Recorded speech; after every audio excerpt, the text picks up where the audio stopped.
the Japanese company said, we want to make a live album. And live albums in those days weren't the thing to do. You know, they had a budget kind of feel about them. So they insisted that they wanted to do it, and we said, okay, we'll do it on certain conditions. A, our engineer goes over to record it.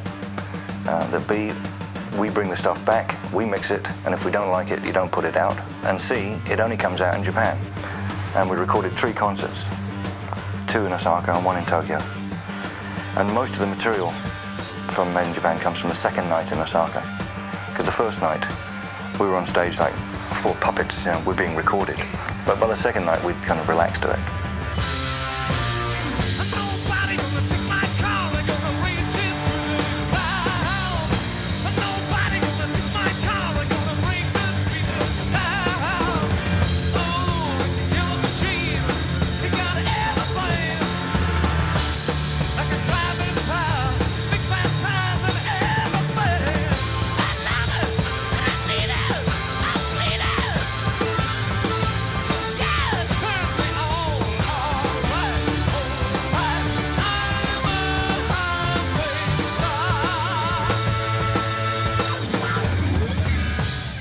We'd done about as much as we could do with that kind of rock, as far as I could see.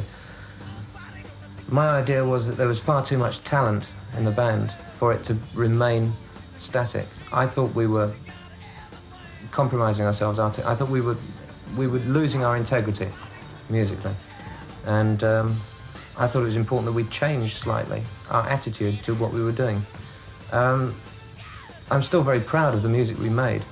But if I look at the albums that we made, I can see a formula to a certain extent. The first track on an album would always be a fast rock and roll number.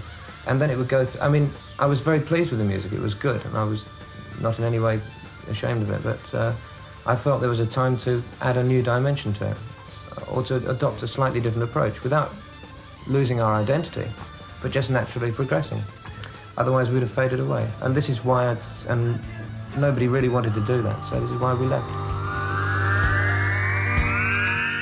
The year before Ian left, we did 6 American tours. It was ridiculous.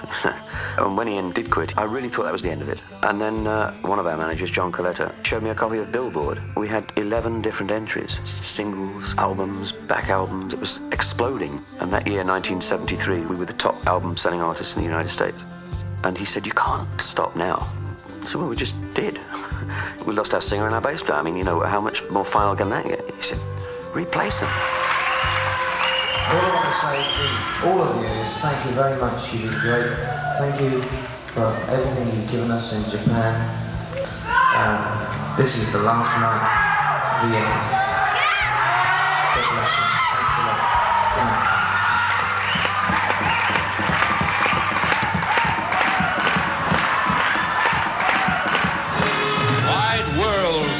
Concert.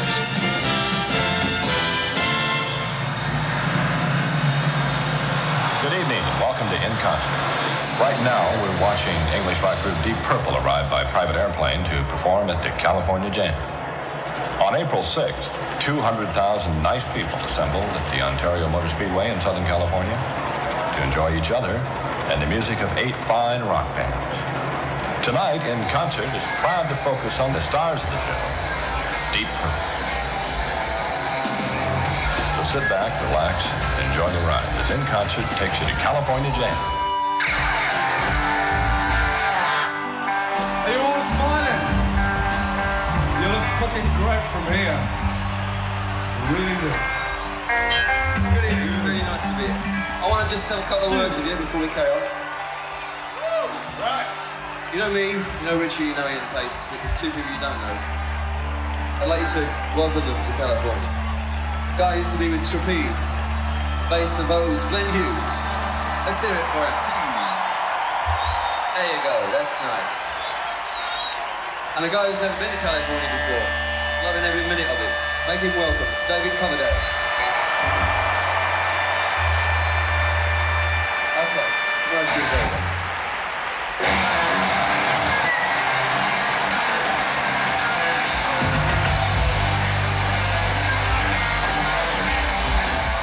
You have a reputation for being the loudest band in the world. Are you happy with this? No. You're not happy with it? It's wrong. There's so many other bands that play loud all the time, whereas we use a lot of light and shade in the music. When it's quiet, it's quiet. When it's loud, it's loud.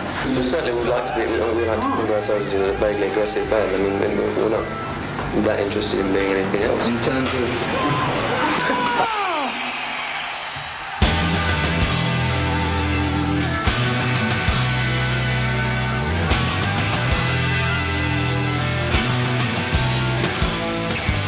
Now, the other guys say that your entrance to the band, along with David's, has created a younger image and a younger trend, and is starting to change the direction of Deep Purple, for which everybody's happy. How do you feel about that?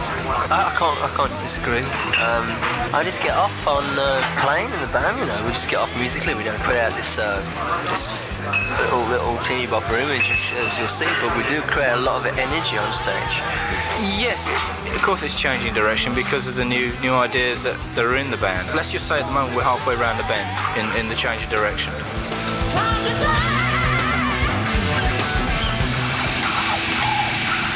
I just felt that the band was becoming too bluesy, not bluesy, but kind of funky. And I don't like funky soul music. I like blues, I like classical music, hard rock, medieval rock, but I don't like that funky blues. And that's when I said, I'm off. Thank you!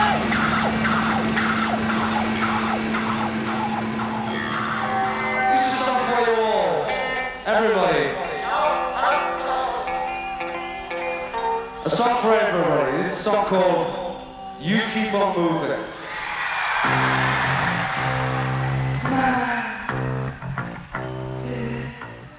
Deep Purple's had quite a few changes.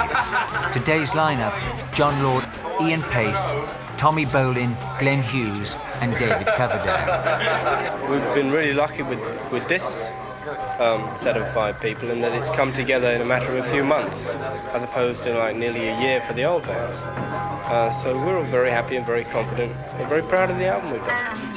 When Ritchie Blackmore left, was it a shock, or had you known it was coming? Well, we knew it was coming, but it was a shock when he told us. It was like mid-tour, you know.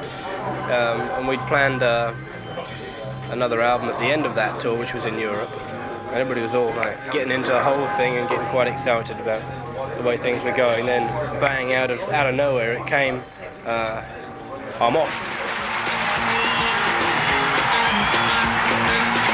How's an American shaking up into what's basically, you know, an English sort of band? It's, I didn't think, to be honest, at first I didn't think it would work. I really didn't. But we had a jam, and within the first minute or two, you know, I could tell that they were into the same things I was into, kind of R&B, funk, kind of. And I think they were hunting for freedom, which I don't think Ritchie gave them, you know. So like they were so open to the whole thing, it turned out lovely. Otherwise I wouldn't be here.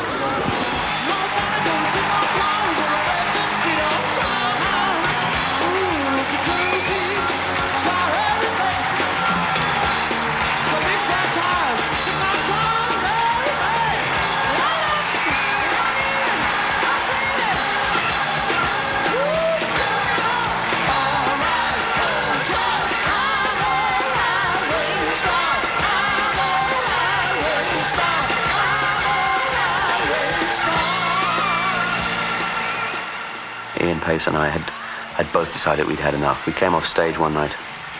I think it was the Liverpool Empire we were playing, and just looked at each other and said, you know, I can't do it anymore. That was in 1976, March of 76.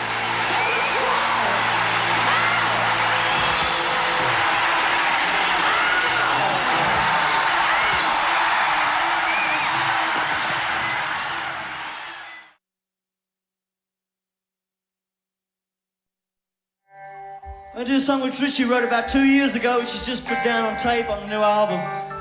This is a blues song, so we can all get down to a little bit.